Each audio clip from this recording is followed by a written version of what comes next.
কেমন আছো সবাই? আজ হচ্ছে episode number 8 of my 30 days এর চ্যালেঞ্জে।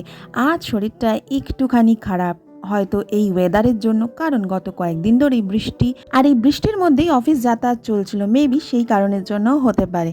তো আজকে ওই জন্য শরীরটা একদমই ভালো নেই। আজকে যোগাও করিনি, স্নান করে পুজো সেরে এক কাপ চা নিয়ে বসে গেছি। আজকে ব্রেকফাস্ট করতেও ইচ্ছা করেনি, তাই আজকে ব্রেকফাস্টটাও স্কিপ করেছি।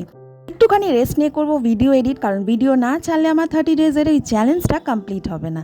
তো ব্রেকফাস্ট যেহেতু করিনি, তাই লাঞ্চটা একটু তাড়াতাড়ি করে নিলাম, কারণ খিদে পেয়ে গেছিলো। এবার রেডি হওয়া যাক অফিসে যাওয়ার জন্য।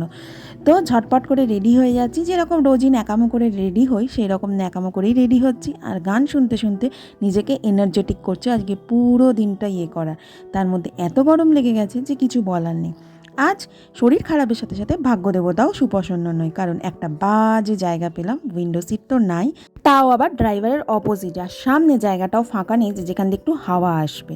যাই হোক, গরমে ঘামতে ঘামতে পৌঁছে গেলাম অফিসে। তো চলো কাজ করা যাক, বিকেলে আবার দেখা হচ্ছে। বিকেলে তো চা খেতে বেরিয়ে পড়লাম। চায়ের সাথে টাটা ছিল আজকে চপের বাড়ি থেকে একটা এগ চিকেন চপ, হ্যাঁ তাও নিজের পয়সায় নয়, একটা বন্ধু আজকে সব টিম মেম্বারদের খাওয়ালো। যারা ইকোস্পেসে কাজ করো তারা হয়তো জানো এই দোকানটার ব্যাপারে। এই দোকানের টেস্ট নিয়ে আর নতুন কিছু বলার নেই। যাই হোক, খেয়ে দিয়ে বাকি কাজটুকু সেরে ডিনার কমপ্লিট করে নিলাম। ডিনারের পর আজকাল হাঁটতে বেরোয়নি, কারণ শরীরটা বলেইছিলাম খারাপ। আর আজকে দেখো গাড়িটাও পেয়েছি অনেক পিছনে। তো কিছু করার নেই, একটুখানি দেরিতেই অফিস থেকে বেরোলাম, কিন্তু ড্রাইভারদা খুব ভালো চালিয়ে তাড়াতাড়ি বাড়ি পৌঁছে দিয়েছিল। তো চলো আজ এই অবধি, টাটা।